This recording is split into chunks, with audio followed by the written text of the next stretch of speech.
Hello student, आज हम देखेंगे गॉस की प्रमेय की उत्पत्ति कूलाम के नियम के द्वारा हम किस प्रकार से कर सकते हैं। सबसे पहले इसमें हम देखेंगे कि गॉस की प्रमेय क्या है। तो सबसे पहले बेटा, जैसे फॉर्मूला होता है गॉस की प्रमेय का, फाई बराबर क्या होता है, Q upon epsilon not. Okay, तो इसमें क्या होता है जी, है विद्युत फ्लक्स। तो जी माना कि चित्र में दिखाया क्या गया है, कोई बंद पृष्ठ है। इस बंद पृष्ठ में जो गुजरने वाला विद्युत फ्लक्स होता है, इसमें उपस्थित आवेश का कितना होता है, एप्सिलॉन नॉट गुना होता है। ओके प्यारे बच्चों, तो कैसे परिभाषित करेंगे इसको। इस नियम के अनुसार किसी बंद पृष्ठ से गुजरने वाला कुल विद्युत फ्लक्स इसमें उपस्थित आवेश का 1 अपॉन एप्सिलॉन नॉट गुना होता है। फिर दोबारा देखेंगे, किसी पृष्ठ से या किसी बंद पृष्ठ से गुजरने वाला कुल विद्युत फ्लक्स उसमें उपस्थित आवेश का 1 अपॉन एप्सिलॉन नॉट गुना होता है। ओके प्यारे बच्चों, अब हम इसमें देखेंगे कि कूलाम के नियम के द्वारा इसकी उत्पत्ति को हम किस प्रकार से कर सकते हैं। तो सबसे पहले जी परिभाषा लिखने के बाद इस हम चित्र को यानी थोड़ी सी हिंदी लिखेंगे भाषा। तो इसमें हम क्या लिख सकते हैं कि चित्र में किसी एक बंद गोसियन पृष्ठ को दर्शाया गया है, जिसके बिंदु ओ पर प्लस क्यू आवेश स्थित है।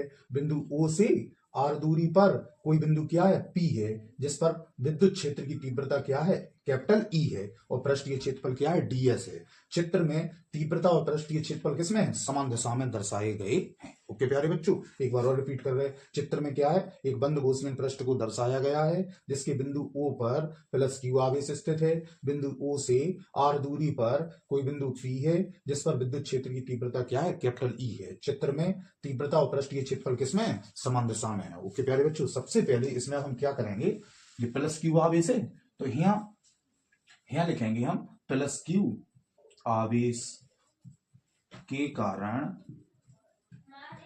कारण विद्युत क्षेत्र की तीव्रता।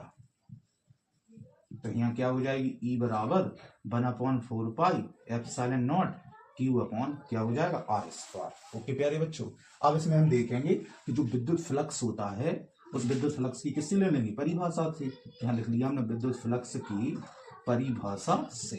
तो विद्युत फ्लक्स की परिभाषा क्या सिखाती है, हमने सीखा है फाई ई बराबर क्या होता है, फाई बराबर होता है ई डीएस कॉस थीटा। अब फाई ई, अब ई का मान कितना है अपने पास, 1/4 pi epsilon not into q upon r square. Okay प्यारे बच्चों, यहाँ क्या लिखा है, ds cos थीटा। अब क्यू का गुणा 1 में कर देंगे, तो यहाँ क्या आ जाएगा, फाई ई बराबर Q upon 4 pi epsilon not, फिर यहाँ क्या है, ds cos थीटा अपॉन में क्या है, आर स्क्वायर।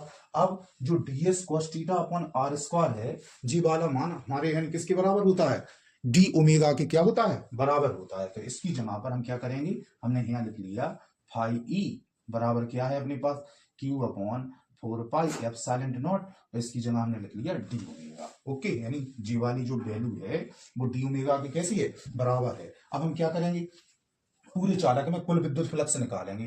तो कुल विद्युत फ्लक्स में यहाँ क्या आ जाएगा, देखना डायरेक्ट कर रहा है इसका।